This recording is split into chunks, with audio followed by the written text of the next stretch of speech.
Hi, everybody. Michael Fisk with Tri-State Live on Facebook. Just getting set up here. Today is Friday, May 7th, 2021.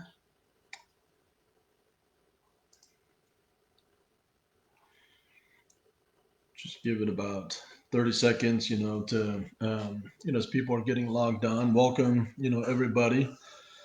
Um, again, safety message: if you are driving, please make sure that you turn this off.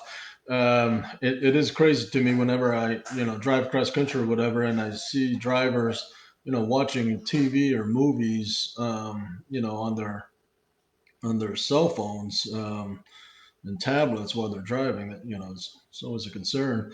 And be aware that if an accident happens or whatever, they can do a forensic search on cell phone activity and see that you were on the phone or watching TV or watching videos or whatever, and obviously that's going to be a pretty tough situation. For a, on that kind of accident. So anyway, just, again, our drivers are professional and we have a lot of, confidence and appreciation for each of you, get put in tough situations, use common sense, type of thing. But hopefully, watching videos while you're driving, is not something that we would do, but, just encourage you there. So Shane Selman, hey, how are you? Dennis, hi from California. Yeah, there's some interesting news coming out from California. Dennis from owner operators. So I'll talk on that here in a second. Jack, you're home. Yeah, congratulations. You're there. Hi, Mark. Mark Young. Okay, so we'll go ahead and get started here. A couple of things, announcement first. Today is Russ Thompson's birthday. If you don't know who Russ Thompson is, he is our president of the company. He's been with us about 6 years. He's my boss. He started out as an executive vice president, with us, but I don't know. Officially, I think about a month ago or so, he was officially promoted, the president of Roadmaster Group and its subsidiary Tri-States and ATCO, and Roadmaster Specialized. So if you get a minute or think about it, if you want to send Russ, an email, wishing him happy birthday, his email is russ.thompson at roadmastergroup.com. So happy birthday to Russ. Melissa Hurt, hi, congratulations on your new truck. Yeah, you and Ron. I mean, it's a great looking rig, and congratulations. There. So good for you guys.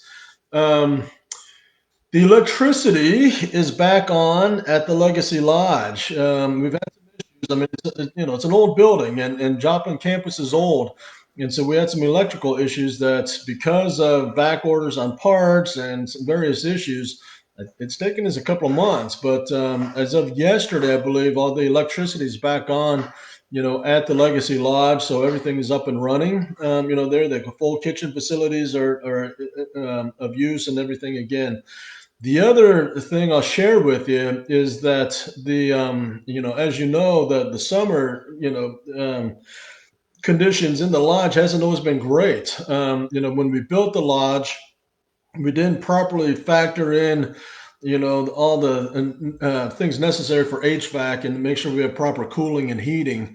There's an algorithm there, and it didn't necessarily follow that algorithm correctly. So, but over the winter, we made a pretty significant improvements, to the AC system. We added a couple of units, and so forth. So the cooling, conditions should be much better. The lodge, this summer. We'll have to continue to monitor to see how well it does if we completely fixed it, but we're hoping, that we did, for sure. So, but anyway, good news. The full lodge, should be back, in full utilization. There. Trudy, all of you guys know, the lodge attendant, lodge mom, Trudy. she's, not been able to cook, and she often makes bread and cookies, for drivers, that are there. So hopefully she'll be able to do that again, because I'll be back in Joplin in about 2 weeks, actually. So anyway, yeah, good news there. Speaking of Trudy, I want to thank her and a couple of our newer owner operators. The Lions. I think they're brothers, but they recently we have brand new trucks, coming into Joplin. And as you know, for any of you looking at trucks, owner operators looking at trucks, and if you're buying cars and so forth, new equipment's tough to get, and we're pretty lucky that we're getting new equipment in now. But Trudy and the Lions, they in 1 week they drove back and forth from Joplin to Chillicothe, Ohio, to pick up 9 trucks, for us, So I think we have a total of 27, in Joplin and Phoenix. So we do have some new trucks, here, and that's exciting. And then, we've got more trucks ordered, but, given the state of things, it's going to be a little bit difficult to know, if the delivery is on time. But, we'll let everybody know what's going on there. Nathan Hill, hi. Chad Bruff, hi. Thanks for joining, there. So, and yeah, thanks to Trudy, the Lions, for helping out with that. We're growing. Listen, I mean, the pandemic has caused problems. One of the things that whenever, there's tough times, economically in particular, or various situations, good companies figure it out. You'll hear of companies going bankrupt, through this. You'll hear of companies shrinking, for various reasons, and all while, I mean, freight is out there, and opportunities are out there, and some companies have been able to adjust really well. Others are maintaining, and others, are struggling, and have already, not made it. And the pandemic's been, a trigger for much of that. But good companies figure it out. Great companies prosper. And listen, I mean, it's some of it's luck, but a lot of it's talent, and a lot of it's skill, and a lot of it's, to the work, of people individually and collectively. But Roadmaster Group, Tri-State, we're doing well, and so we're growing. So I want to let everybody know that we are, in the process of hiring and training, more office, personnel. I get, calls and comments, and questions all the time of, we need more after hours. We need, more driver managers. We need some more support here, and it's happening. So we have, I think, 2 new driver managers, another after hours, person, and a planner, in the works. There's, some of it's already been hired, and they're training. Others are still open positions. For any of our drivers, if you are interested, coming in the office, reach out to me or reach out to HR. Here's what I can tell you. I mean, it's, almost, I can guarantee you, for drivers, you're going to take a pay cut. So if that's something that, if you're ready for a life change and to make that adjustment or whatever, let us know. But just know that, our office, group works hard, but the compensation for our drivers who have a completely different challenges and lifestyles, get paid very well, and rightfully so, and so, but if that is something you're interested in, please let us know. Okay, Martha Barnes, hi. Daniel Ginger Norad, hi. Eric Weekly, are they hiring owner operators again? Would definitely like to come back. Had a house fire.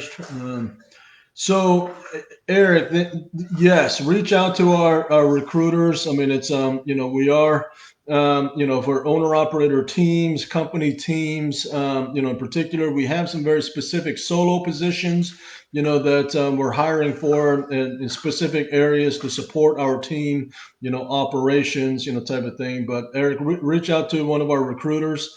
And we can take you through that process. Thanks for joining us. There. Okay, other things I want to talk about for Dennis. I think you're a Nevada, resident, so this won't apply to you. But you mentioned you're in California. AB5 is a big concern. You'll recall about a year and a half ago, we talked about that for owner operators, especially new owner operators. And I know, Melissa, you and Ron, fairly new in owner operatorship. What's going on, in this country for independent contractors is a real concern, for us. But a year and a half ago, in California, it was longer than that, but the enforcement, it started potentially in January of 2020. California owner operators essentially were outlawed. Most companies, Swift, Prime, Schneider, I believe, others, national companies. In their understanding of that legislation, in California called AB5, determined that we couldn't legally, keep and operate California-based owner operators. We reached out to all California-based owner operators and shared, hey, we're concerned about what's going on here, and unless something changes, unless there's an injunction of some sort or whatever, we're probably going to have to terminate, our California-based owner operator independent contractors as well. Well, I mean, we got a bit of a reprieve. There was an injunction.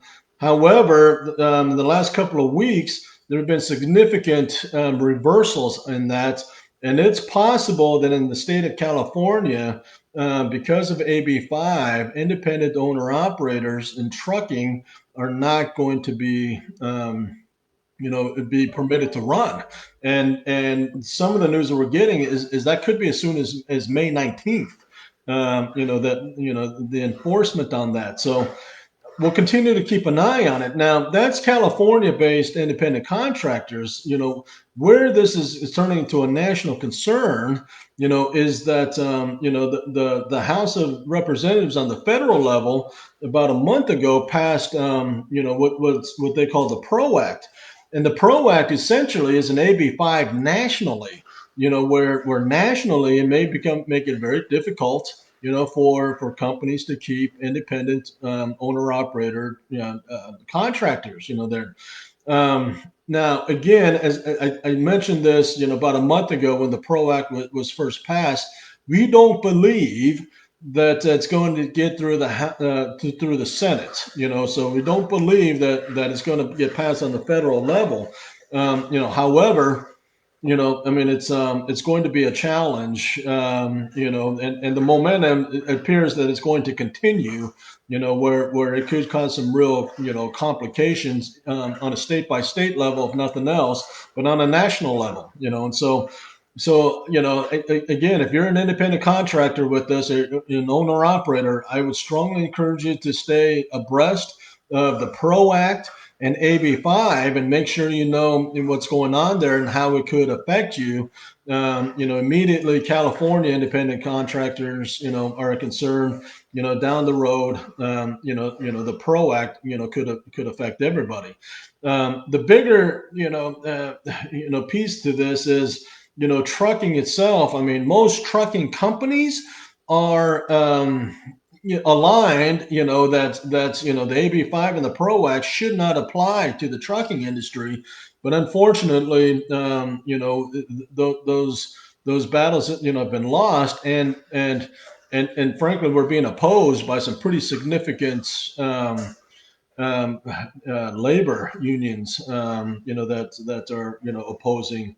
Or I'm sorry, that are on the opposite issue of the side, from us. I mean, they're in support of the PRO Act and AB5, so it'll be interesting to see where that goes, but if you're an owner operator, again, I encourage you to make sure that you're aware of that and stay abreast of those and how it's going to impact you.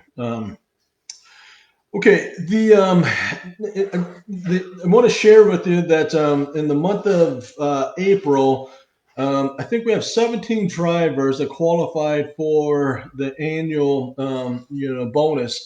We're going to pay out over $97,000, to those 17 drivers.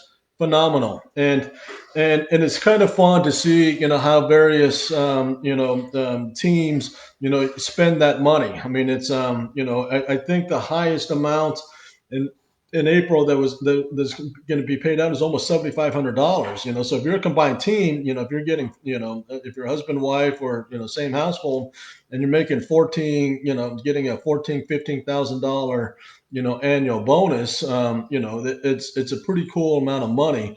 Correct me if I'm wrong, Melissa, but I think that helped, as a down payment on your truck. I'm guessing. I mean, awesome truck. We're hearing, people buying houses for the first time.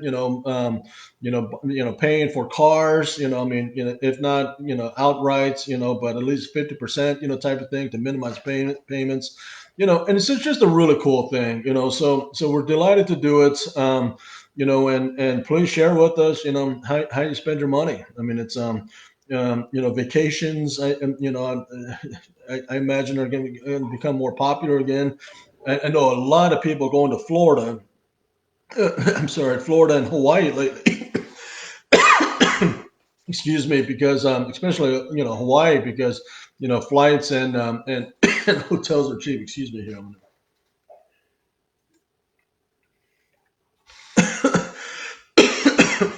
Well, this is live.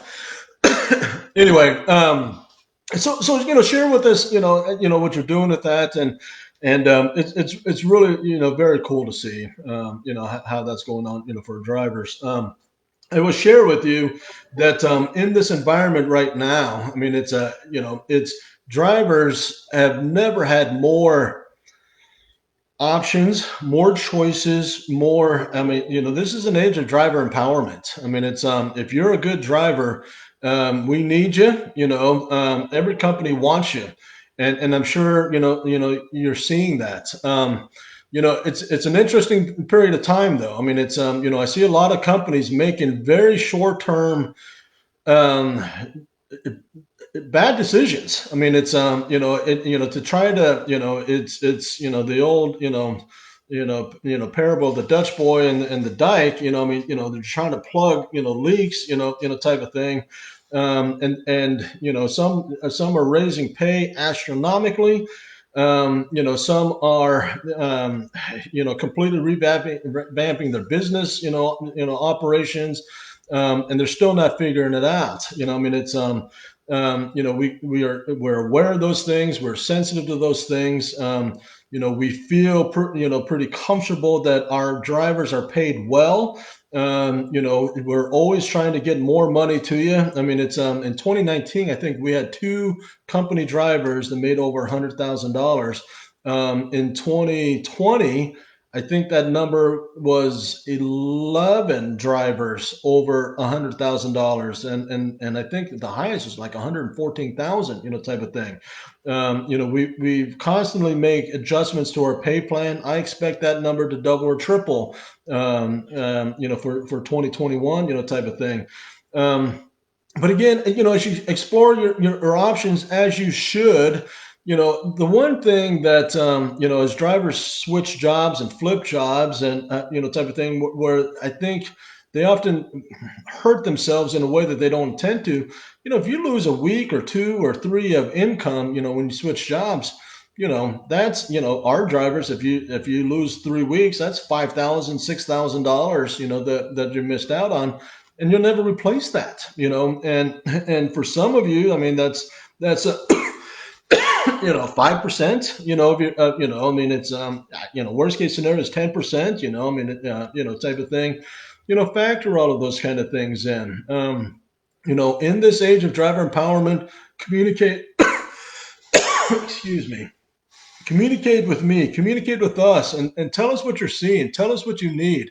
I mean, it's for me, as a former driver, I think the things that are absolutely necessary is wages. If the wages aren't there, if we're not competitive, this is a business for all of us, right? I mean, it's the wages have to be there.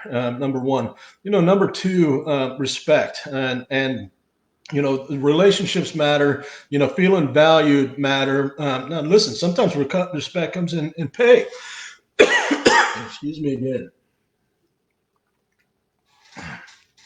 If the pay's not right, then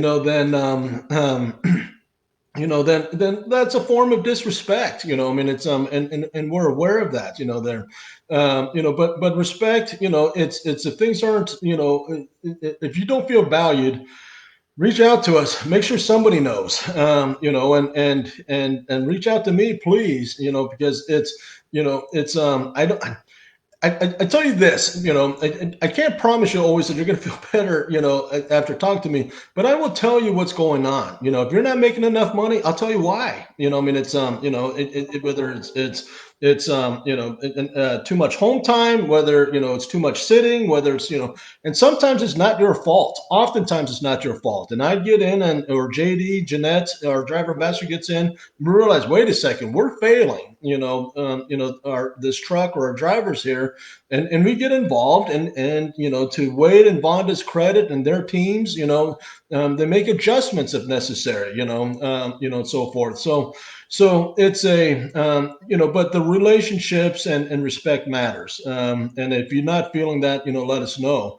With all that being said, sometimes, I mean, we just lost a driver who'd been with us barely a year, had made $94,000 in his first year with us. Okay. And, wanted more, and he was going to get more. I mean, we've got built-in driver increases, with us. And he still left. I mean, he felt like, there's another company that promised him, more. And statistically, we know that there is a 45% chance he's going to want to come back in the next 6 months, to us, because, the grass is not greener, type of thing. And that can often be frustrating for me. I mean, he's never made, I asked him specifically, have you ever made, $90,000, in your driving career before? And the answer is no. He'd never made more than 65, thousand, but nonetheless, he felt like, there's an impatience there, and he felt like there's something else to chase. I respect it. I hope it, and I wish him well. But the odds of him finding that is pretty tough and pretty remote. So we're not always going to come to an agreement, but it's make sure we know, if you're not feeling valued and respected, there. And I also want to know if you're not being paid enough. I mean, I can't promise you that we're going to be able to fix it for you, but I'm not afraid of that conversation. And the third challenge is home time. And when I started, here 7 years ago, our drivers were out 5 weeks at a time. Okay, we've got it down to 3 weeks at a time. Our teams, type of thing. Many of you, again, the problem with trucking is you can either make money or you can make home time, but it's really hard to do both. Many of you choose to stay out longer and you make more money, and so forth. I promise you that operationally, of our big priorities is to continue to figure out how to get more home time, for our drivers. I mean, get that life and financial balance, there. The other interesting thing that's ironic is some of our drivers, the more money they make, the more time, that they can take off, and so they do. And, I mean, it's, everybody spends their money and there has a lifestyle, according to their own, comforts, there. But sometimes that causes a problem and challenge for us. I mean, it's, they have enough money saved that they can take 3 months off, but, we count on, that kind of, capacity being available. So anyway, Tiffany, Hannah, are there owner operator bonuses or just company driver bonuses? Yeah, good question. So the bonuses that I talk about are company driver bonuses. Okay. Owner operators, I mean, we're business partners. All right. I mean, in every way, possible, independent contractor, and we're business partners. Owner operators, get a percentage, of every dollar that we collect. You get a percentage of that. Okay. And so as our rates go up, your, percentage, your rates go up as well. I mean, it's not your percentage that goes up, but obviously you make more, money as well. So it's, there's legal issues surrounding, bonusing owner operators. And and I'll share this with you too. I mean, just give you a glimpse at what happens. We know that we've got the companies out there, quote unquote competitors, that are doing things that are not legal. I mean, it's whether intentionally or not. That's not for us to judge. We know that there's companies out there that are offering owner operators health insurance programs, their compensation programs, the way they dispatch and everything that is in violation, of independent contractor things, and so it's difficult for us. It's frustrating for us when we compete against that. We're not here to badmouth any particular companies or and whatever. And I mean, I can tell you that we lost two owner operators in the last couple of months that they're just flat out lied to, and they're going to make a lot less money. They're going to, and the problem is some of them enter into these lease purchase contracts where it's almost indentured servitude, where they're trapped into it, and so forth. But it's we do what we can, to we do what we can, to protect your business relationship and our business relationships, and that's why we structure things the way we do. So that's a good question, Tiffany. Benny Flynn, Nancy, Davis Carlum, Frank, and Teresa, hi to you. Martha Burns, our planners here don't respect our home time. Martha, I'm going to share that comment, or that feeling. Let's talk about home time, okay? I mean, it's owner operators can essentially take home time anytime they want, okay? Company drivers, they commit to staying out 3 weeks, and then they get essentially a week off. Out 3 weeks, they get at least 6 days home, type of thing, there. Generally, I always recommend, that, when you put in your home time, if you've got let's say Friday at 1 o'clock appointment where you want to see Mike Fisk on Facebook Live, there, put in your home time 24 hours before. Okay. This is trucking, right? I mean, it's, and we try to make your home time. Here's what happens, Martha. We get, our planners get put in a tough situation. We've got customers that need us to move every load we can. We've got customers that are asking us to do more and more and more, and we just simply cannot because we don't have the capacity, there. Okay. So our planners are trying to get every load they possibly can to service our customers, and B, to make our drivers happy, running and freight, type of thing. Okay. We're not a huge company. I mean, we're not a company where we got thousands of trucks, and so we've got freight everywhere, and it's not a challenge, to just get you to whatever location you need to. Okay, so I will acknowledge that our planners at times, will take this opportunity and say, okay, I mean, it's I've got a team, they got to be home in 3 days. How many miles can they, as a team, can they do in those 3 days? Let's call it 3,000 miles, right? Okay. And so if everything goes perfectly, they can do this and make their home time. Okay.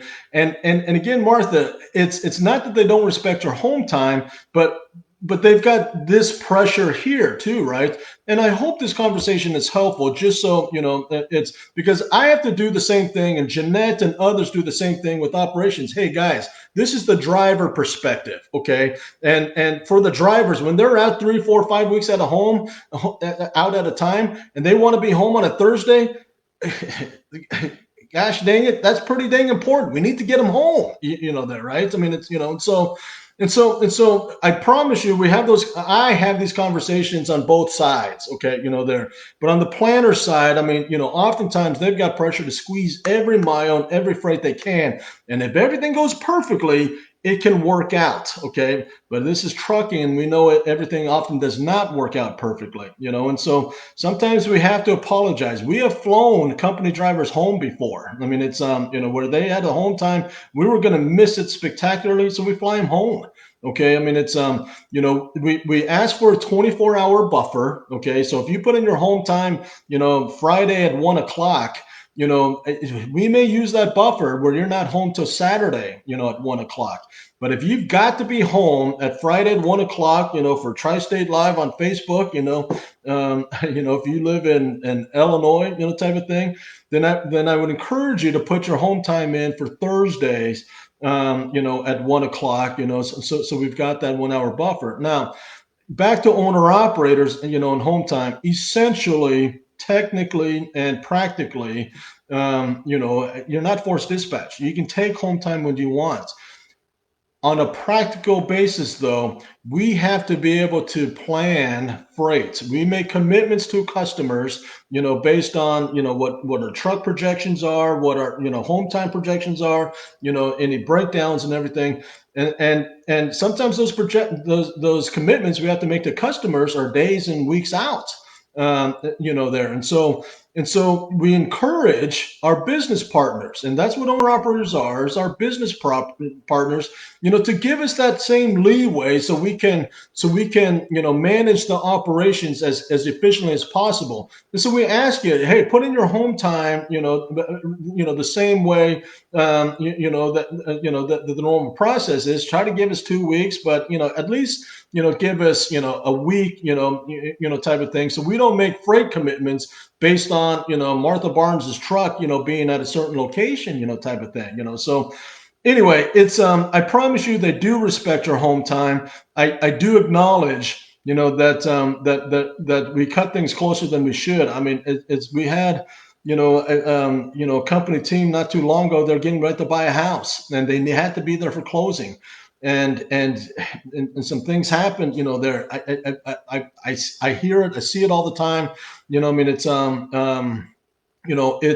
a balance, and sometimes we don't make the best decisions on balances, on how each individual case, and I acknowledge that, and I'll apologize for that, but it's not intentional, and I think our home time record is something we monitor, that I think is something like 96% or something like that, and so we do really well, but there are times that we make a bad calculation, or something unplanned, or out of our control happens, and it can be very frustrating for you, and I get it. But like I said, I mean, it's there's things we can do for company drivers. If you're a company driver, and you're going to miss your home time in a significant way, we'll fly you home. Call me. Okay. I mean, we've done it, before. Owner operators, I can't fly you. I can't offer that same thing, type of thing, because as business partners, type of thing, it's different rules. But I promise you, we do respect it. Okay. Jack McFadden, what about guaranteed pay for solos? For us, it seems to be feast or famine. 3,500 miles the other week, maybe 1,800 this week, type of thing. Jack, that's a fair question. We're working on that. Okay. I mean, we're not a solo company. We're just not. I mean, everything we do is geared towards teams. Now, with that being said, we're finding more and more opportunities, for solo drivers, to help, frankly, to help our teams stay more efficient. I mean, it's, there. And so Jack, be patient with me. We're working on that, and I think we're going to have some solutions, that we're going to be happy with there. Tiffany, are there more dedicated lanes for owner operators? The answer is no. I mean, it's that is a goal of ours, is to figure out more dedicated lanes. However, it's our customers are irregular, and our main customer, the DoD. I mean, it's they don't do a consistent and reliable output, on all of their facilities, type of thing. There's pros and cons, to being big company and small company, right? Big companies have freight everywhere. They can do dedicated lanes. Smaller companies like us, I mean, it's we don't have the freight volume, to be able to create a consistent dedicated lanes. Now, again, that's where we go back to, John Wilbur, and everything. Capacity wins the freight. Okay. And so, I mean, we're never going to be in the thousands, but we have room to grow. And as we grow, we service more customers, we get more freight, and we're able to create those dedicated lanes. There. But we talked about, there's balance and everything. Guess what happens, Tiffany? As we grow, we've got drivers complaining about us growing. It says, we're hiring drivers that aren't as experienced or as qualified, and so forth. And so we have to invest a ton in our training and a ton in our, culture, to be able to balance, those needs, out there, so. Um, Benny, take some of the stress from the job by making sure we have correct phone numbers, correct addresses. Yep. I saw that myself last week. Operations asked me to help them out on a calling up, a couple of challenges with owner operators, and as we called them, they were lost and they had bad information. There. I'll pass that message as well onto our CSRs. We did a big project not too long ago, where we updated, I want to say like 115 of our customers, info. As you get correct info and whatnot, please send it into our Qualcomm and but better yet, email it to me or Vonda or Wade, so we can track it and make sure that it gets sourced, to the correct CSRs. But you're absolutely right. I mean, but again, I mean, the challenge is we do a lot of really good things. We do a lot of things well, but we're not perfect. I mean, there's still trucking challenges, and we continue to work on them. And Benny, help us out, okay? I mean, and our commitment is that we'll continue to do better on that. So, Dave Lambert, hi. Tina, if we are available to leave off home time, say Thursday, and we can't get a load till Monday, are we supposed to get paid for those days? We are led to believe that in orientation. Okay, good question here. Okay, so here the answer is if you're on home time. Okay, to be eligible for the day pay, you have to be available for dispatch and not at home. Okay, Tina, here's where I would put the responsibility on you a little bit. You've been with us for a couple of years. You know that our customers are essentially Monday through Friday customers. I get a lot of complaints. Why can't you run me harder on weekends? We'd love to, but our customers are largely Monday through Thursday, Monday through Friday, type of thing. And we just don't have much on Saturday and Sunday. So if you're trying to come off a home time on Thursday or a Friday, there's a good chance we're not going to have, something, readily available for you. Okay. I mean, and because here's the other challenge, that we have there. So, because again, we talk about balances and we're having an open, dialogue here.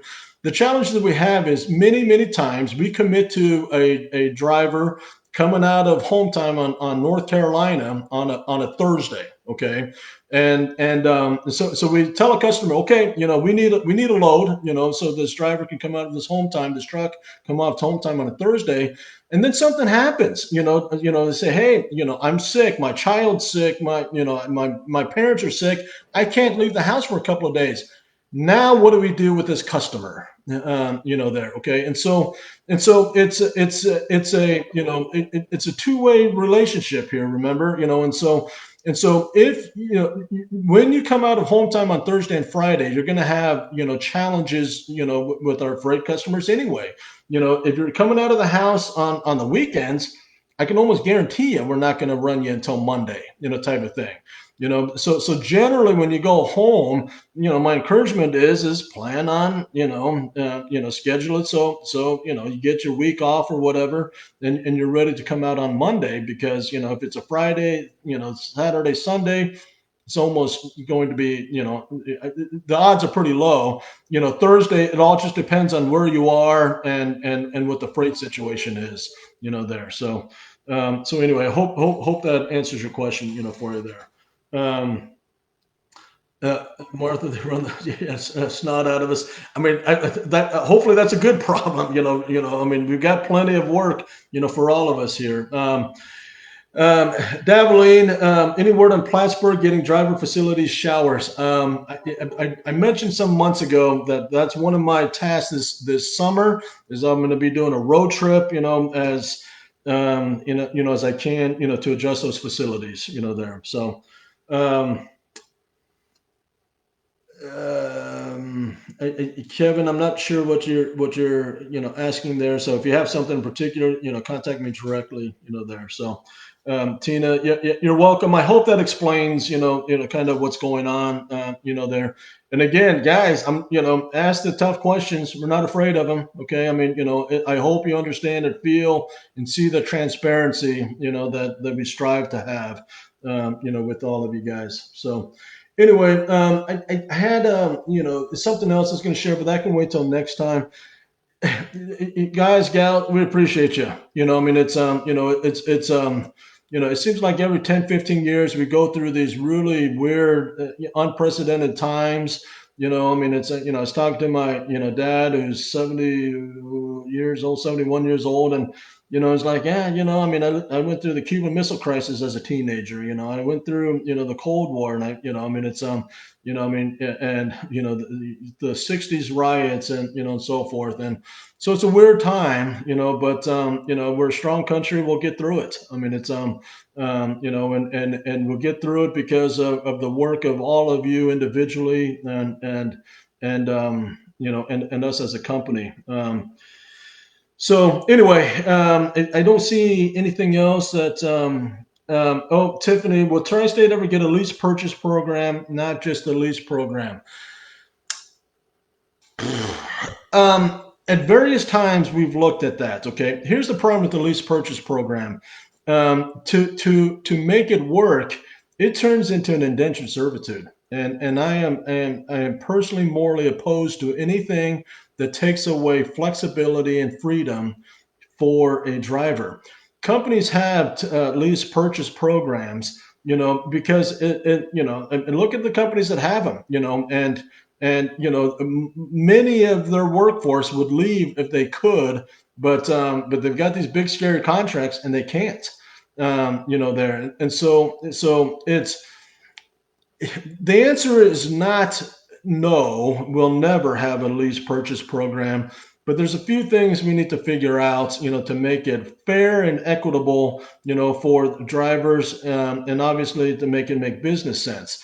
But I'll share this with you though. Okay. I mean, every year we have a percentage of lease operators and company drivers that want to run out and buy their own truck. And that used to be the holy grail. And maybe it is a holy grail for all truckers. I want to buy my own truck. But I will tell you this, every year we also have a percentage of owner operators that own their own truck, that are going broke because of maintenance. And I mean, think about it. That if your truck that you own is down, for 2 or 3 weeks on a major repair, and in today's environment when parts are impossible to get, you may be stuck for a long time. I talked to an owner operator this morning, out of St. Louis, that took his truck into a shop, and he doesn't know when he's going to get it back. It's going to be months before he gets it back. So not only does he have the cost of repair, but he has the loss of revenue, for all those weeks that he's sitting, trying to get his truck, out of the shop. John and I, we've talked about this, John Wilbur, we've talked about this at various times. And, our belief is that owner operators at the end of it all make money by running a truck, not by owning it. Our lease, program is set up, that if your truck is going to have a 2 or 3 week, maintenance issue, type of thing, first of all, the maintenance issue cost is not yours. I mean, that stays with the company. But second of all, we'll just put you into a new truck and you keep running and you don't have that loss of revenue, while the truck is in the shop, So anyway, it's Tiffany, it's a good question. The answer is not no, but those are the particulars of why it's not a yes right now. So anyway, Okay, I think that's it. For now. Again, appreciate the conversations. I hope that this is helpful, and I love this actually. I mean, the last 20 minutes we've just been going off of your questions and comments, and so forth. Like I said, we're not afraid of them. Some of them are going to be uncomfortable, and some of them are going to be awkward. But we'll have those conversations with you. But I appreciate all of you. Please have a great weekend. Be safe, and we'll see you in a couple of weeks. Thank you.